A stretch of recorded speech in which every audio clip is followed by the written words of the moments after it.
Coming up on the next Situation Report, it's Take Your Boss to Work Day with the North Carolina National Guard. SITREP starts now. Welcome to SITREP. I'm Jeff Smith. In this report, we head out to the desert of New Mexico at Fort Bliss with the North Carolina National Guard for Operation Boss Lift. Got an invitation from the ESGR, the Employee Support Guard and Reserve. Red Hat's been a strong supporter and backer of civilian soldiers and guardsmen and guardswomen and reservists, and I got the invitation to come along and get to experience what some of the people that work in our various organizations go through when they get called up for their training. The biggest thing I hope to get out of it, honestly, Jeff, is just the opportunity to have a little more empathy for when our guardsmen and women return and our reservists return. I mean, certainly we were huge supporters of them to begin with, but it's one thing to say, yeah, no problem, we know you have to go to training. It's another thing to be like, I know what that was like. I got a very small taste of it in the hot and dry desert, and you all were living on a vehicle for 6 days at a time. I got to go back to a hotel, but at least I have a little more understanding of what they go through when they're here. This at least gives us an idea of what their training cycle is. We have an idea of what to expect and what those training commitments might be like.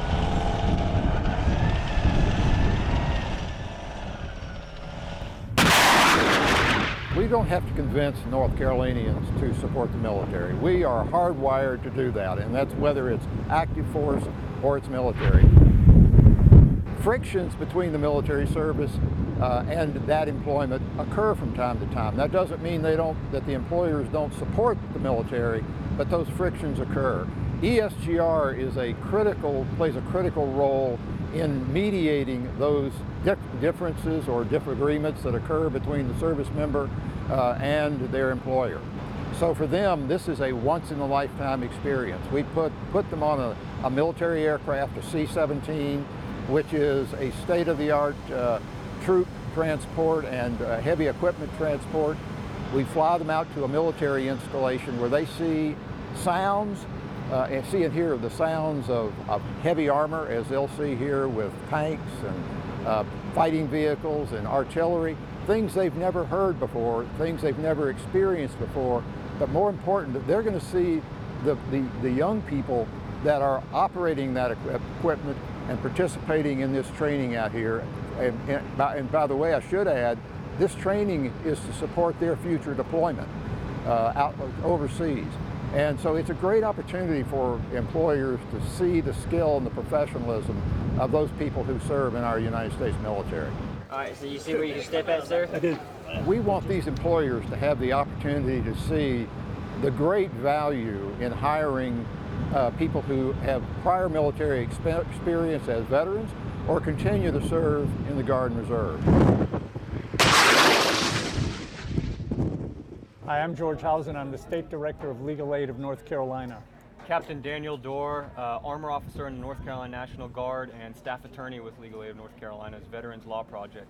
Come out from the air-conditioned office out to these terrible conditions, these harsh conditions, and see all the professionalism and the dedication and the work that goes into this. Being a veteran, having served overseas, being in a combat unit, being a combat officer, it is something that quickly connects me with my clients above and beyond that normal attorney-client relationship. Well, we're grateful for the appreciation that they're showing the employers, but really they shouldn't have to show us this appreciation to make it. It's an obligation. It's a responsibility that we all have as citizens. Well, and not every North Carolinian has the ability to put on a uniform and serve, but certainly every North Carolinian can serve us and serve other soldiers with their support.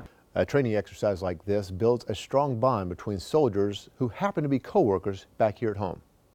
I'd hope that having Paul here allows him to see what we do on the weekend. You know, as citizen soldiers, you know, we have duties and responsibilities for our civilian jobs, and then we have our military jobs, and it's a hard balance between the two. But I'm hoping that he gains a greater appreciation of what the citizen soldier goes through.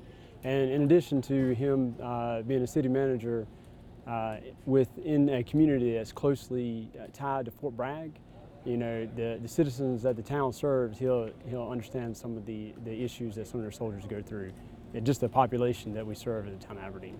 We really come here and see what these guys do on a part-time basis. It's just amazing. And they walk right from their public works and water jobs and right into a tank or into a command position, and completely different role, and that's difficult to do. Sometimes the bosses who are on these trips also are family members to some of the Guardsmen. We're from the Sandhills with the beautiful longleaf pine trees. No pine trees out here. We've actually seen more rattlesnakes. I've actually seen my very first scorpion earlier when I met with Sergeant Major, so that's new for me. My name is Robert Farrell. I'm the mayor of Aberdeen, North Carolina. I'm Specialist Ingram out of Aberdeen, North Carolina. Not every day do people really see me as being a military guy, but it is great to go out 3 weeks out the year, every weekend, month, and just go back home to all my friends and family and say, hey, you know, I'm serving my country, and you know, I'm very proud of doing it. I knew he was here. My sister told me he was here. He actually sent pictures to his father, and they posted it, so I knew he was here somewhere. This is a vast area. I had no idea I would find him, so this is great. It's awful proud to know that they're out here doing what they're doing.